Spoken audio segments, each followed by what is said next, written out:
그 땅에 기근이 들었으므로 아브라함이 애굽에 거류하려고 그리로 내려갔으니 이는 그 땅에 기근이 심하였음이라. 그가 애굽에 가까이 이르렀을 때 그의 아내 사레에게 말하되 내가 알기에 그대는 아리따운 여인이라. 애굽 사람이 그대를 볼 때에 이르기를 이는 그의 아내라 하여 나는 죽이고 그대는 살리리니 원하건대 그대는 나의 누이라 하라. 그러면 내가 그대로 말미암아 안전하고 내 목숨이 그대로 말미암아 보존되리라. 아브라함이 애굽에 이르렀을 때 애굽 사람들이 그 여인이 심히 아리따움을 보았고 바로의 고관들도 그를 보고 바로 앞에서 칭찬하므로 그 여인을 바로의 궁으로 이끌어들인지라. 이에 바로가 그로 말미암아 아브라함을 후대함으로 아브라함이 양과 소와 노비와 암수 나귀와 낙타를 얻었더라. 여호와께서 아브라함의 아내 사레의 일로 바로와 그 집에 큰 재앙을 내리신지라. 바로가 아브라함을 불러서 이르되 내가 어찌하여 나에게 이렇게 행하였느냐? 내가 어찌하여 그를 내 아내라고 내게 말하지 아니하였느냐? 내가 어찌 그를 누이라 하여 내가 그를 데려다가 아내를 삼게 하였느냐? 내 아내가 여기 있으니 이제 데려가라.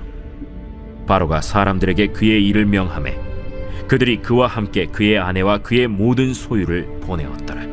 오늘 본문 말씀 창세기 12장 아브라함의 큰 실수입니다. 여러분은 인생에서 되돌이킬 수만 있다면 만회하고 싶은 실수의 문제가 있으십니까? 그때 이런 실수만 안 했어도 참 좋았을 텐데 하는 문제가 있을 것입니다. 그때 이직만 안 했다면 좋았을 텐데, 다른 건 몰라도 불신 결혼은 안 했으면 좋았을 텐데, 그리고 집은 그때 사지 말았어야 됐는데 괜히 사서 애물단지가 되었다. 이런 등등의 내 힘으로 다 안 되겠지만은 그런 문제가 있을 것입니다. 그 밖에도 이혼의 문제라든지 외도라든지 낙태라든지 큰 실수라 생각하는 것들이 있다라는 것이죠. 그런데 만약 내가 하나님과 말씀 앞에 물었다면 어땠을까? 인간의 실수는 다른 말로 하면 하나님과 말씀 앞에 묻지 않고 행한 결정이기도 하기 때문이다라는 것이죠. 오늘 아브라함의 인생이 그렇습니다. 아브라함이 인생에서 큰 실수 한 가지를 하게 되는데 이것의 이유와 그 이후에 어떤 영향을 끼쳤는가 한번 살펴보겠습니다. 먼저 10절부터 보면 그 땅에 기근이 들었으므로 아브라함이 애굽에 거류하려고 그리로 내려갔으니 이는 그 땅에 기근이 심하였음이니라. 어제 본문에 세겜 땅 상수리 나무에서 하나님께서 아브라함에게 나타나십니다. 그러더니 아브라함아, 네가 밟고 있는 이 가나안 땅을 네 자손에게 주겠다 약속을 하시죠. 그러자 아브라함이 그 자리에 제단을 쌓고 하나님께 예배를 드립니다. 이렇게 제단을 쌓고 예배를 드리면서 여호와의 이름을 불렀지만 아브라함은 이상하게도 약속의 땅을 점점 벗어나는 일을 하게 됩니다. 점점 남방으로 이동해 가더라. 왜 그랬을까요? 어제 본문까지는 그 이유가 나오지 않았습니다. 그런데 오늘 남방 지역으로 옮겨간 이유가 뭔가 오늘 10절에 나오고 있죠. 그 이유는 기근인데 그 기근이 심했다라고 기록하고 있습니다. 아무리 하나님께서 약속의 땅이라고 해도 기근이 너무 심하니 지금 이 땅에 머물러 있기는 너무 힘들다라는 아브라함의 판단이라는 것이죠. 그래서 아브라함은 어제 세겜에서 베델로 내려오고 베델에서 아이까지 이렇게 쫓겨다니듯이 내려오게 되었다. 우리는 아브라함이 믿음의 조상이기 때문에 정말 믿음이 대단한 사람으로만 생각하지만 실제 모습은 그렇지 않습니다. 아브라함은 약속의 말씀을 받고 결정적인 순종까지도 했지만 그럼에도 가나안 땅에 더 머물러야 하는지 아니면 이동해야 하는 것인지 하나님께 물을 생각조차도 못하고 있더라. 왜냐? 눈에 당장 기근이 보이기 때문이죠. 다 죽을 수도 있기 때문에 이것만큼은 피해야 된다라는 생각입니다. 이렇게 너무 인생이 잘 되어서 인생에 큰 실수를 하는 다윗 같은 사람이 있는가 하면 인생에 찾아온 기근의 문제 때문에 실수를 하는 아브라함과 같은 사람이 있습니다.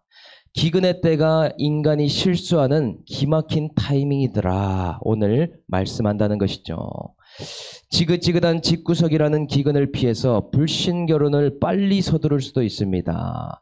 불편한 상사를 피해 남방인 이직을 빠르게 선택하게 되더라. 또 부모처럼 안 살겠다라고 주제가를 부르면서 남방으로 가려고 아둥바둥 노력하는 것이 인생이 아니냐 하는 것입니다. 건강의 기근, 물질의 기근, 사람 관계의 기근, 환경의 기근, 공동체의 기근, 다양한 기근의 문제가 우리 눈앞에 있더라. 그런데 오늘 아브라함을 보니까요, 인생의 기근의 문제는 무엇 때문에 오는가? 그것을 오늘 말씀해 주고 있습니다. 그것은요, 약속의 말씀을 붙들 것인가, 인간적인 대처로 갈 것인가의 사이에서 오는 시험의 환경이더라 라는 것입니다. 하나님께서 아브라함이 어떤 판단과 선택을 하는지를 지켜보고 계시다라는 것이죠. 그리고 동시에 기근 가운데에 하나님을 더 의지하고 말씀을 붙드는 법을 배워가기를 원하시는 환경이다라고 말하고 있습니다. 이것이 바로 믿음으로 사는 것, 믿음의 조상이 되기 위한 과정이라는 것이죠. 그런데요, 아이러니하게도 한번 방향과 결정이 잘못되니 하나님께서 주신 약속의 땅을 등지고 어디까지 내려가게 되는가? 세상의 끝인 애굽까지 내려가는 아브라함을 볼 수 있습니다. 그러니 지금 약속의 땅에 임한 기근보다 더 큰 문제가 무엇입니까? 그 기근을 스스로 해결해 보겠다는 아브라함의 대처, 나의 노력이더라 라는 것이죠. 하나님께 기근 가운데 묻지 않는 행위 그 자체가 기근보다 훨씬 큰 문제로 작용하게 되더라 라는 것입니다. 하나님의 약속의 말씀과 다른 길로 가면 보기에는 좋았지만 그것이 어디로 연결되는 줄 아십니까? 더 큰 기근으로 연결되는 통로다라는 사실입니다. 하나님께서도 우리에게 약속의 땅을 주셨죠. 가정이라는 약속의 땅에 부부간에 불화라는 기근이 생기면 각자 운동이나 쇼핑이나 자녀 집착이나 취미라는 이름으로 각자의 애굽으로 내려갑니다. 내 배우자가 하나님이 내게 지시하신 약속의 땅인데 성격 차이다, 성 차이다, 이혼이라는 애굽으로 쉽게 가게 된다. 하나님은 내 자녀를 통해서 구속사의 계보를 잇겠다는 약속의 땅을 주셨는데 내 기준, 내 욕심, 성공과 집착, 야망으로 애굽으로 재빨리 내려가 버린다라는 것입니다. 아브라함은 일단 눈에 보이는 대로 이대로 있다가는 죽게 생겼으니 기근이 끝날 때까지만 애굽으로 들어가자, 어쩔 수 없다 생각했습니다.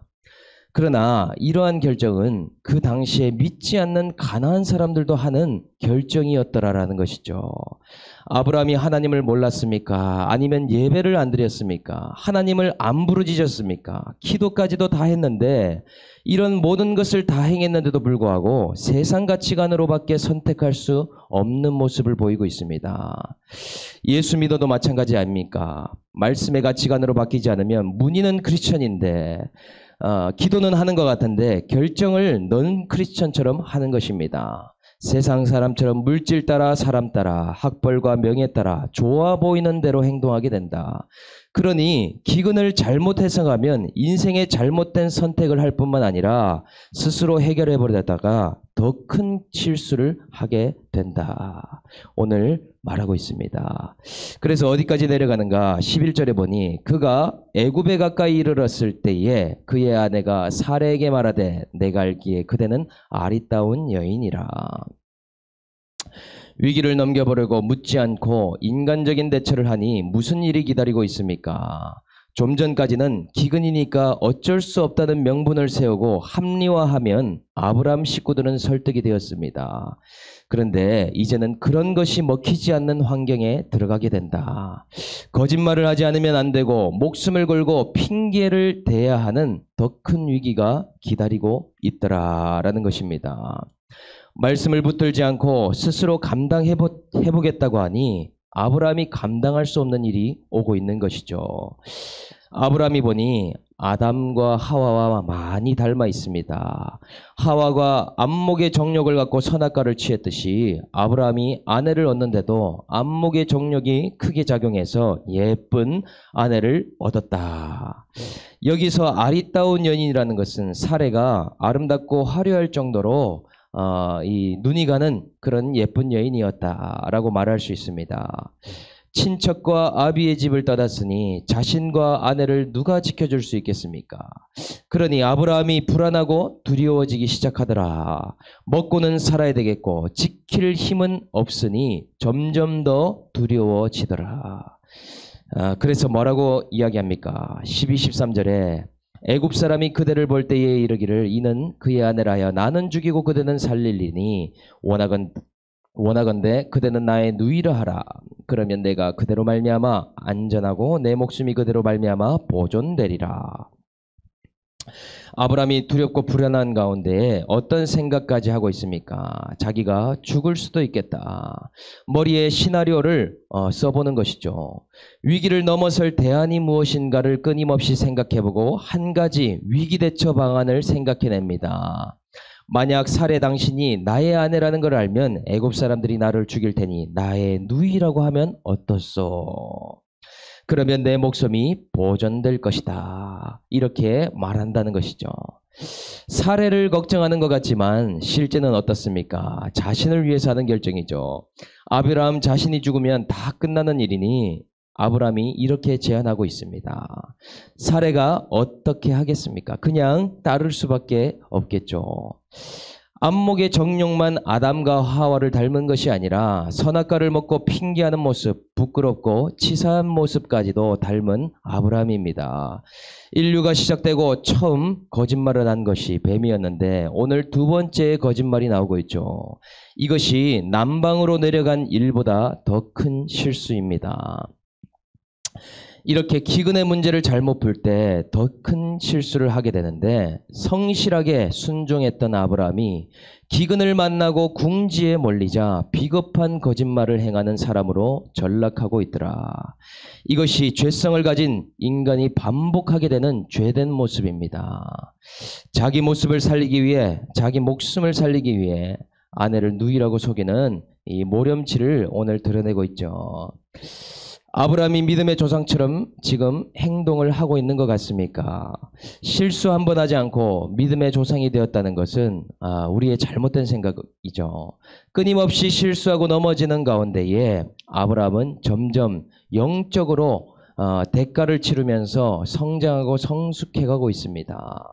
우리도 기근 가운데에 잘못된 선택들을 수도 없이 했을 수 있습니다. 그러나 대가를 지불하면서 하나님은 오늘도 우리를 깨닫게 하시고 말씀을 붙들어가는 것을 배우게 하고 계시더라. 하나님의 약속을 붙드는 훈련을 지금도 우리는 해가고 있는데 믿음의 사람으로 키워가실 것이기 때문에 될 때까지 시키실 예정이더라 라는 것입니다. 오늘 그런 훈련을 잘 받아서 말씀에 순종하는 저와 여러분들 되시기를 주의 이름으로 축복합니다. 14절 15절에 보니요, 아브라함이 애굽에 있을 때에 애굽 사람들이 그 여인이 심히 아리따움을 보았고 바로의 고관들도 그를 보고 바로 앞에서 칭찬함으로 그 여인을 바로의 궁으로 이끌어 들인지라. 애굽 사람들은 피부색이 검은데 반해 얼굴이 새하얀 이런 사레라는 여인이 나타나니 금세 소문이 퍼진 것 같습니다. 아브라함이 애굽 사람들의 시선으로 두려워서 하나님의 약속을 완전히 잊어버리고 있습니다.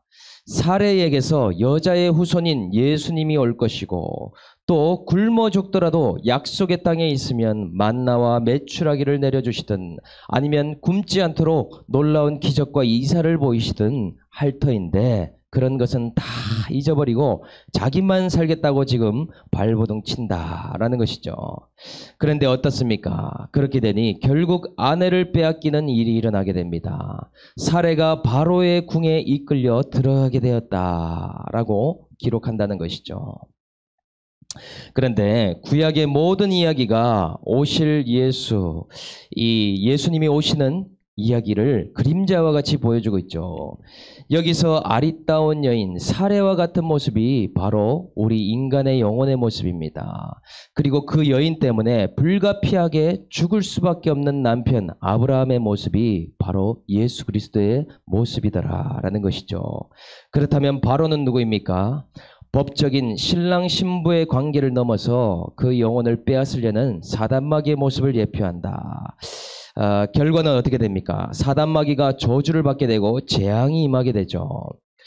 아브라함은 죄성이 있는 인간이기에 거짓말로 아내를 빼앗길 수밖에 없었지만 여자의 후손이신 예수는 신부를 위해서 거짓을 행치 않고 신부를 살리려고 목숨을 바쳐 죽게 된다. 이러한 구속사적인 메시지가 숨어 있더라라는 것이죠. 16, 17절에 보니 이에 바로가 그로 말미암아 아브라함을 후대함으로 아브라함이 양과 소와 노비와 암수나기와 낙타를 얻었더라. 여호와께서 아브라함의 아내 사레의 일로 바로와 그 집에 큰 재앙을 내리신지라.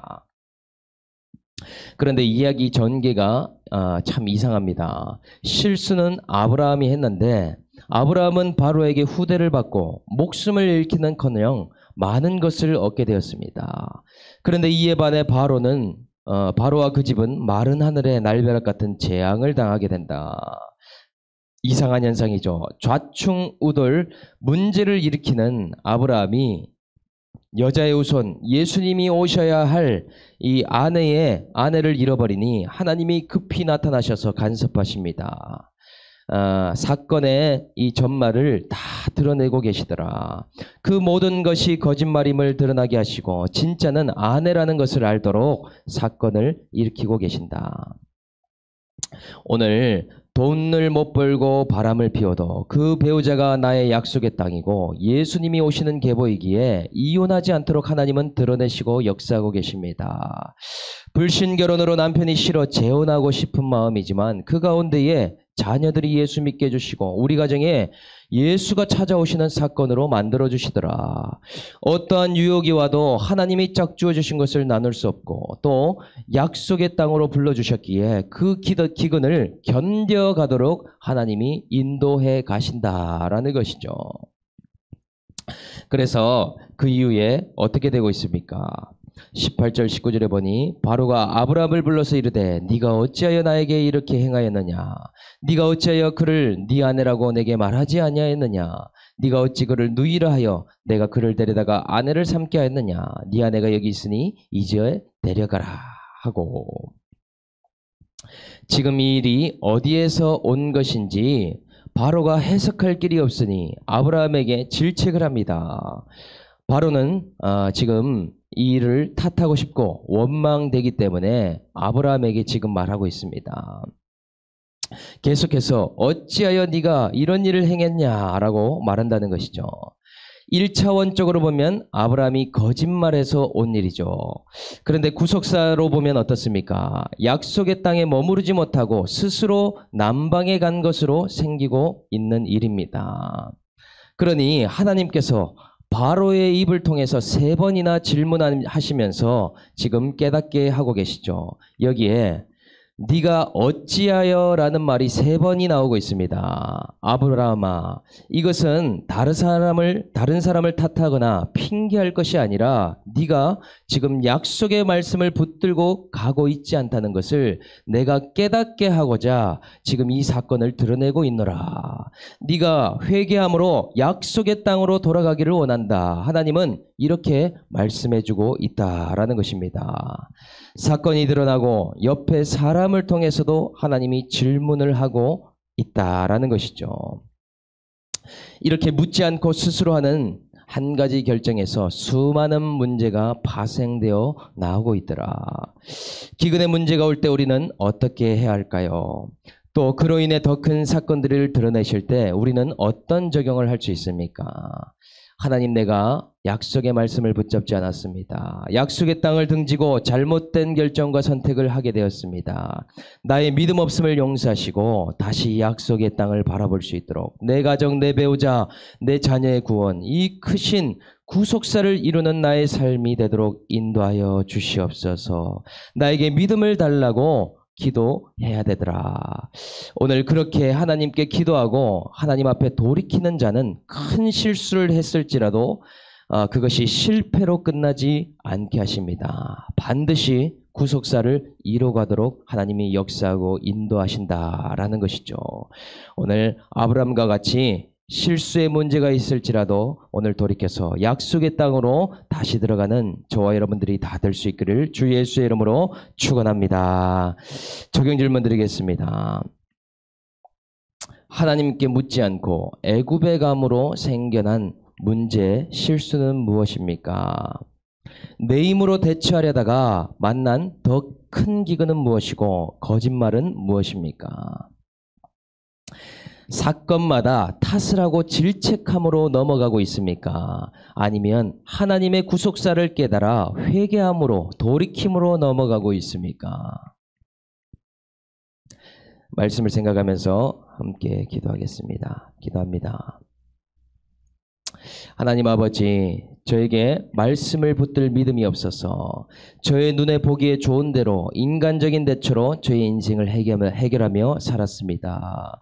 하나님께서는 저를 청소년 때부터 만나주셨고 제단을 쌓게 하셨으며 주의 이름을 부르짖으며 가게 하셨지만 저는 하나님의 계획을 보지 못하고 성공을 쫓아 스스로 애굽으로 갔던 자입니다. 하나님, 그리하여 나도 속고 남도 속는 믿음으로 살다가 큰 질병의 기근을 만나서야 하나님께 묻게 되는 일이 있었습니다.